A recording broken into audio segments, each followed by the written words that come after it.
بسم اللہ الرحمن الرحیم۔ شروع اللہ کے نام سے جو بڑا مہربان نہایت رحم کرنے والا ہے۔ السلام علیکم ناظرین، آج ہم انشاءاللہ اللہ تعالیٰ کی دی ہوئی توفیق سے جس موضوع پر بات کریں گے وہ یہ ہے کہ علم لدنی کیا ہے اور اس علم کو حاصل کر کے بندہ لاشعور میں کیسے داخل ہو سکتا ہے۔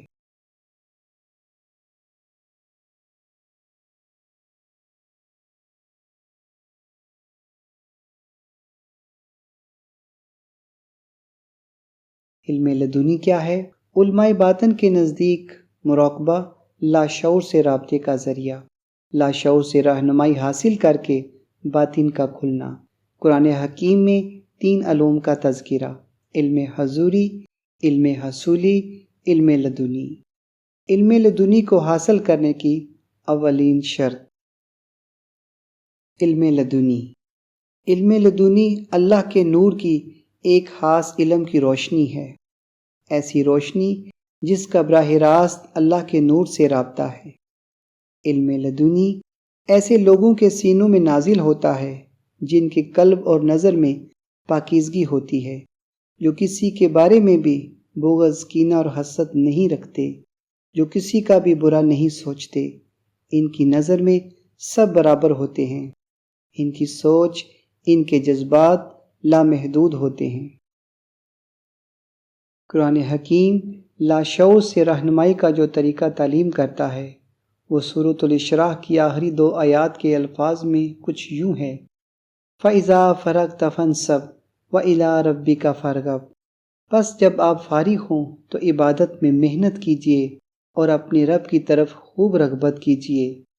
یعنی جب تک انسان فراغت و رغبت کے ساتھ اپنے رب کی طرف یکسوئی سے گڑ کر نہ رہ جائے اور اس میں نصب ہو کر نہ رہے تو ذہن لاشعور سے آنے والی اطلاعات کو سمیٹنے میں کامیاب نہیں ہو سکتا۔ علماء باطن کے نزدیک مراقبہ کرنا اس حکم کی تعمیل ہی کی ایک صورت ہے۔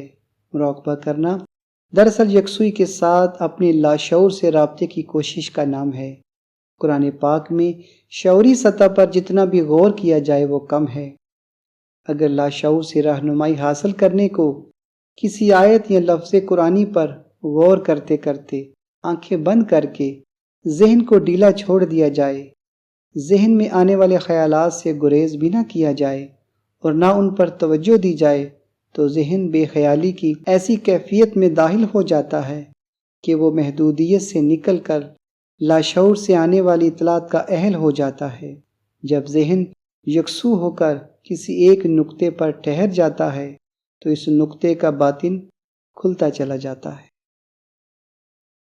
حضور قلندر بابا اولیاء رحمۃ اللہ علیہ فرماتے ہیں، قرآن حکیم میں 3 علوم کا تذکرہ ملتا ہے۔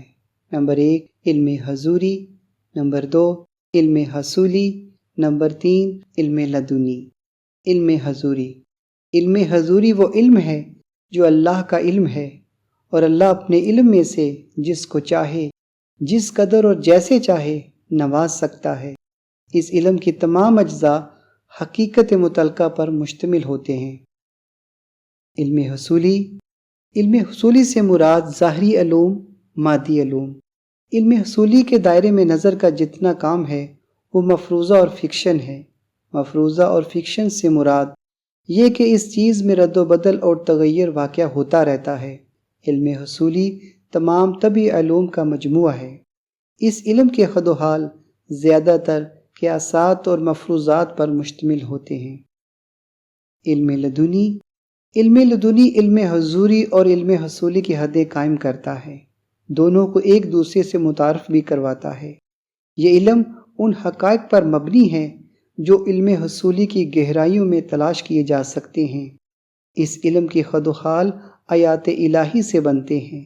آیات الہی سے مراد وہ نشانیاں ہیں جن کی طرف اللہ تعالیٰ نے بار بار قرآن پاک میں توجہ دلائی ہے۔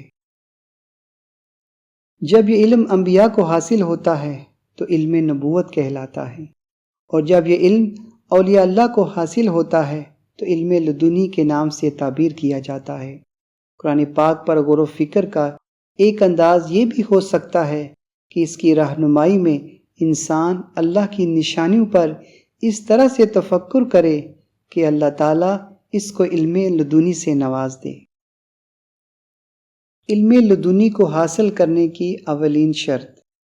علم لدنی کو حاصل کرنے کی سب سے اولین شرط یہی ہے کہ انسان اپنے باطن سے واقف اور روشناس ہو، اس کے ذہن میں اتنی سکت ہو کہ وہ اس علم کے انوار کو سہ سکے، اس کے قلب اور نظر میں پاکیزگی ہو، کسی کے بارے میں ذہن میں بھی برا نہ سوچے، اپنے شعور کو اپنے ارد گرد کے ماحول میں پیوست ہونے سے روک سکے۔ جب انسان کا شعور ماحول کی گرفت سے آزاد ہو جاتا ہے تو اس میں اتنی لطافت پیدا ہو جاتی ہے کہ وہ اوپر اٹھ کر لاشعور سے منسلک ہو جاتا ہے۔ اپنے لاشعور سے جڑ جانے کے بعد اللہ کی توفیق نبی کریم صلی اللہ علیہ وسلم کے وسیلے سے رفتہ رفتہ اس علم کے نقوش روح کے ذہن میں منتقل ہونا شروع ہو جاتے ہیں۔ اللہ تعالی ہمارے حامی و ناصر ہو۔